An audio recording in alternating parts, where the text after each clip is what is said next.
No one remembers when the village of Santalos first appeared on the map. It was hidden deep in the northern forests, beyond frozen roads and abandoned rail lines.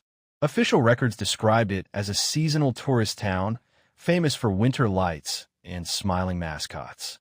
But locals knew something else lived there, something older than the snow.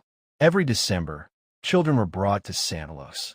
Parents believed it was a harmless tradition, a festive place where wishes came true, where laughter filled the air and red lights glowed through the trees. But children went missing. Not every year, not enough to raise alarms, just enough to be forgotten. In 1997, a school bus carrying 12 children arrived in Santalos during a snowstorm. The driver reported engine failure near the forest edge. By the time rescue teams arrived, the bus was empty. No footprints, no straggled, only bells scattered across the snow. Authorities ruled it a hoax. The case was closed within days. Years later, travelers passing through the forest reported strange sights. Wooden houses that weren't there before, distant laughter echoing at night, and a tall figure watching from between the trees. They called him Santalos. Not Santa, something else, something that waits. And every year, when the snow falls heavy and the lights turn red, Santalos opens its doors again, and the children return, but never the same. The first person to ever escape Santalos came back wrong. His name was Elias Corvin. He was 9 years old when he vanished during a winter festival in 2003. Search teams looked for weeks. When they finally found him, he was standing at the edge of the forest, barefoot in the snow. He did not cry. He did not speak. For days, when he finally did, he said only one sentence. He counts us when we sleep. Doctors blame trauma. His parents blame nightmares. But Elias never celebrated Christmas again. He tore down decorations, broke lights, and screamed whenever bells rang. As Elias grew older, his drawings became disturbing. Tall wooden houses with no doors. Long shadows.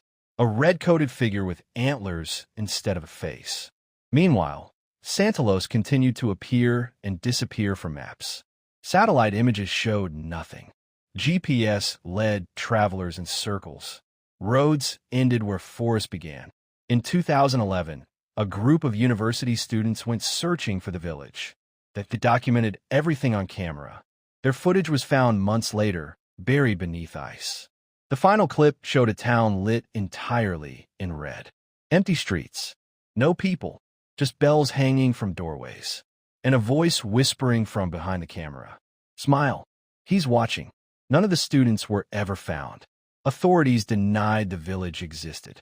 But winter after winter, more children whispered the same name. Santalos. And whatever lived, there was no longer hiding. Long before the village was called Santalos, the forest belonged to something else. Old Nordic records spoke of a winter spirit that demanded warmth in exchange for survival. When villages burned low on food and hope, they made offerings. Not animals, children. The spirit was never meant to be seen. It wore human shapes only to lure. Red cloth to hide the blood, bells to mask the screams. They called it Santalos, the collector. When belief faded and traditions were forgotten, the spirit did not disappear. It adapted. It built a village that appeared friendly, welcoming, magical. A place where children felt safe. Inside Santalos, time did not move normally. Nights lasted longer. Smiles froze on faces. Children were taught rules. Never look out the window after midnight. Never follow the laughter. And never sleep without counting. Because Santalos counted them first. Those who obeyed survived. Those who didn't were taken below the snow, into rooms that smelled of pine and iron. Some children were released. Changed. Silent. Marked. They carried something back with them. A piece of Santalos. And every year, when the snow grew heavier, those children felt the pull again. The village was not feeding on belief. It was feeding on memory. And the more people forgot, the stronger it became. Inside Santalos, the village never slept. Snow fell without sound. Lights glowed red behind every window. Music played softly, even when no one was there to touch the instruments. Children were given warm clothes and sweet food.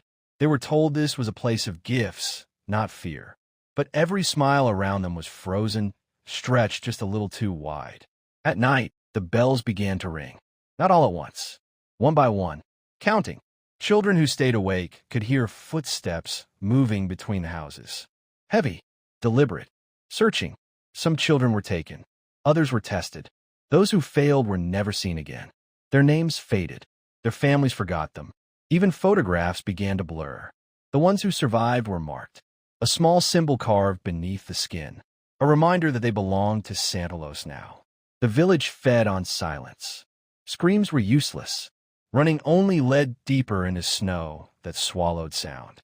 The children learned the truth too late. Santalos did not want toys. It wanted replacements. When the bells stopped, morning came, and the village vanished again, leaving behind only snow, broken bells, and children who would never truly come home. The last child to escape Santalos was never supposed to be found. Her name was Mara. She was discovered walking alone on a frozen highway just before dawn, her feet bleeding, her lips moving as if counting. When rescuers asked where she came from, she pointed toward the forest. There was nothing there. Mara survived, but Santalos never left her. Years later, she began to hear bells in her dreams. Not ringing, counting. Each number matched a child reported missing somewhere in the world. Mara understood the truth. Santalos was no longer a place. It was a cycle. The village appeared only when forgotten. It fed on silence, on disbelief, on the space left behind when stories were ignored. And when enough people stopped believing, it returned. On the last night of her life, Mara sat by her window as snow fell outside. She smiled for the first time in years. The bells were ringing again. Somewhere a child had just gone missing, and Santalos was rebuilding.